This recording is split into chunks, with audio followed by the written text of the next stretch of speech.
everyone, welcome to my YouTube channel NCERT Easy Explanation।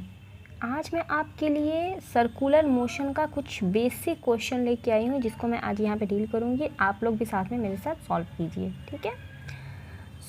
यहाँ पे सबसे पहला क्वेश्चन हमारे पास है कि the force on A rocket, एक रॉकेट है जिसके ऊपर एक फोर्स लग रहा है और वो जो रॉकेट है वो मूव कर रहा है with a velocity of 300 metre per second.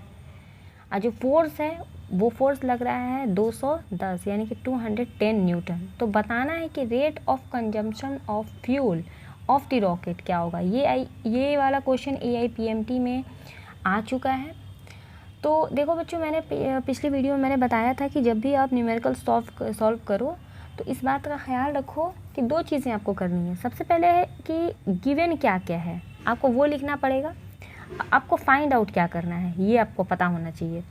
अगर ये दोनों चीज़ आप कर ले रहे हैं तो आपका ऑलमोस्ट 75% क्वेश्चन सॉल्व हो गया, ठीक है।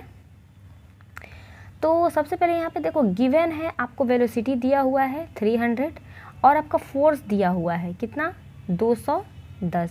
आपको निकालना है rate of consumption of the fuel, यानी कि किस रेट से फ्यूल का कंजम्पशन हो रहा है। देखो बच्चों, सिंपल है कि इसमें आपको पूछ रहा है रेट, यानी कि फ्यूल जो है वो क्या एक तरह का मैटर है ना, तो मैटर है क्या उसका रेट पूछ रहा है। तो याद करो, जब भी रेट हम लोग निकालते हैं तो डिफरेंशिएशन का यूज़ करते हैं, यानी कि टाइम के रिस्पेक्ट में किसका डिफरेंशिएशन यहाँ पे हो रहा है, इस टाइम के साथ जो है वो फ्यूल ख़त्म हो रहा है।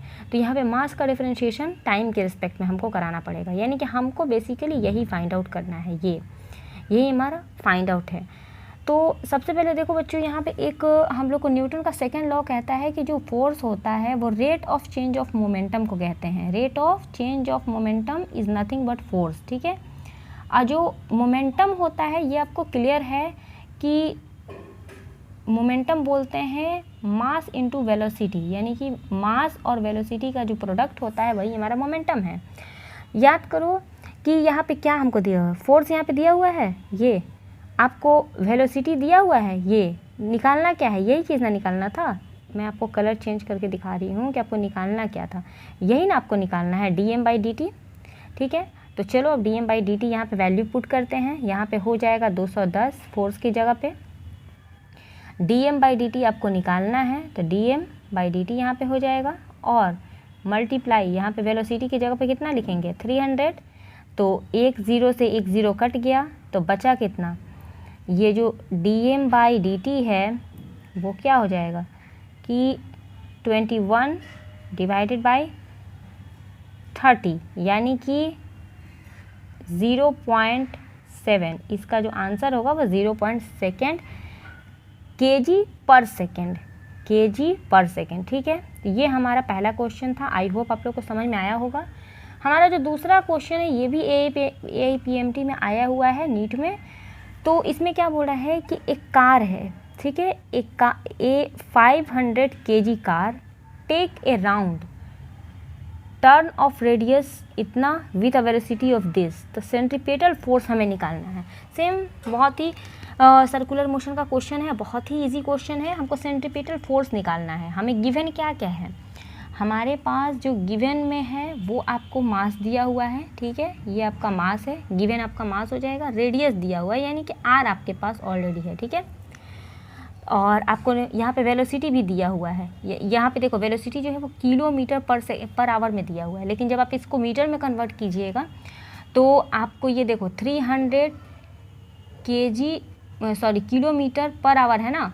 तो जब भी किसी चीज़ को अगर किलोमीटर पर आवर है और अगर उसको मीटर पर सेकेंड में करना है तो आपको 5/18 से मल्टीप्लाई करना पड़ेगा। तो ये आपको मीटर में कन्वर्ट हो जाएगा, ठीक है। तो ये 2 बार में जाएगा यानी कि 10 मीटर पर सेकेंड, ये हमारा क्या मिल जाएगा वेलोसिटी। तो सब कुछ तो हमारे पास है। सेंट्रीपिटल फोर्स का फॉर्मूला क्या होता है, F बराबर जो F सेंट्रीपिटल है वो होता है mv²/r। ये हमारा सेंट्रीपिटल फोर्स का फॉर्मूला है। m के जगह पे आप लिख दो 500, v के जगह पे मैंने निकाला 10, यानी कि 10 का स्क्वायर अगर हम करेंगे तो 100 हो जाएगा, और r के जगह पे 50, ठीक है। तो ये और ये कैंसिल, यानी कि 1000 न्यूटन, यही आपका फाइनल आंसर हो जाएगा। आई होप ये क्वेश्चन आपको अच्छे से समझ में आया होगा। अगर कोई डाउट हो तो आप मुझे कमेंट करो। वीडियो अच्छी लगे तो like share and subscribe. Thank you.